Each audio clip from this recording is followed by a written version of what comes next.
అందరికీ నమస్తే, welcome to focus now. నేను నవీన్. జూన్ 12 తర్వాత రాజకీయంగా ఏదైనా జరగవచ్చు. కూటమి ప్రభుత్వ ఎమ్మెల్యేలు మంత్రుల్లో సంచలనం జరగబోయే అవకాశం ఉంది. విషయం ఏంటంటే, కూటమి ప్రభుత్వం వచ్చి ఏడాది గడిచింది. ఈ ఏడాదిలో రాష్ట్ర ప్రభుత్వం అంటే స్టేట్ లెవెల్లో సీఎం లెవెల్లో పాలన బేష్ అని ప్రజలు అంటున్నారు. అభివృద్ధి కానివ్వండి, సంక్షేమాలు కానివ్వండి, పెట్టుబడుల విషయంలో కానీ ఇవన్నీ కూడా బాగున్నాయని ప్రజలు సంతోషించిన కొన్ని ప్రాంతాల్లో మాత్రం నియోజకవర్గ పరంగా అటు ప్రజల్లో కానీ ఇటు కార్యకర్తల్లో కానీ తీవ్ర అసంతృప్తితో ఉన్నారనే వార్తలు జోరుగా వినిపిస్తున్నాయి.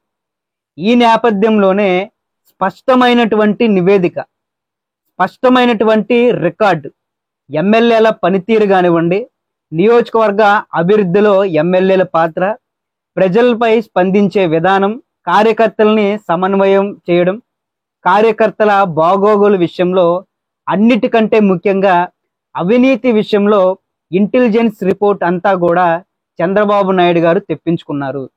ప్రస్తుతానికి ఆ రిపోర్టు చంద్రబాబు నాయుడు గారి చేతిలో ఉంది.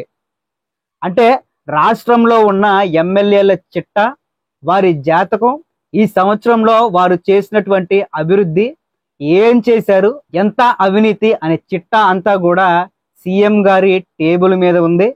ఒక ఎమ్మెల్యేలే కాకుండా ప్రస్తుతం మంత్రులుగా ఉన్నటువంటి వారి డేటా కూడా ఆయన తెప్పించుకున్నారు.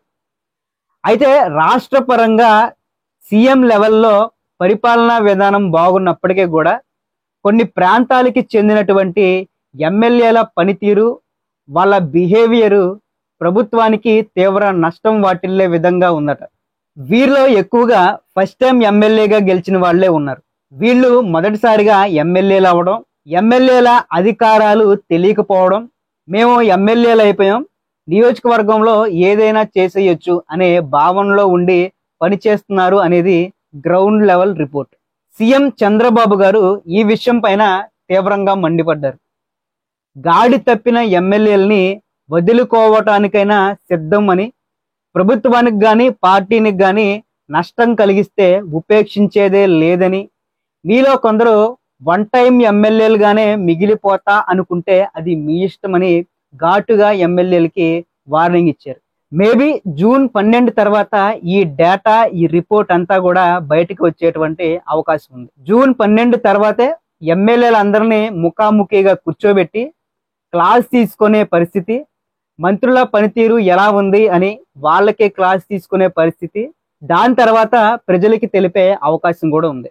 మంత్రుల పనితీరుపై కూడా కొంత చంద్రబాబు నాయుడు అసంతృప్తితో ఉన్నారనే వార్తలు కూడా వినిపిస్తున్నాయి. ఈ అసంతృప్తితోనే కొంతమంది మంత్రులకి మంత్రి పదవులు కోల్పోయే అవకాశం కూడా కనిపిస్తుంది. కూటమి అధికారం చేపట్టిన తర్వాత చంద్రబాబు నాయుడు గాని ఇటు పవన్ కళ్యాణ్ గాని రాష్ట్రం కోసం పట్టుబెడవని విక్రమార్కుల్లాగా ఎలా కృషి చేస్తున్నారో అందరికీ తెలిసిందే. వీరిద్దరూ కూడా ఎక్కువగా ప్రజలపైన, రాష్ట్ర అభివృద్ధి పైనే ఎక్కువగా దృష్టి పెట్టారు. కాబట్టి ఎమ్మెల్యేల పైన వస్తున్నటువంటి ఆరోపణల పైన కఠిన చర్యలకు కూడా వెనకాడే పరిస్థితి లేనట్టుగా కనిపిస్తుంది. ఇక ఈ రిపోర్ట్ కనుక వస్తే కూటమిలో ఎలాంటి పరిణామాలు జరగబోతున్నాయి, నియోజకవర్గాల్లో ఎలాంటి సంచలనాత్మక మార్పులు జరగబోతున్నాయి అనేది సస్పెన్సే.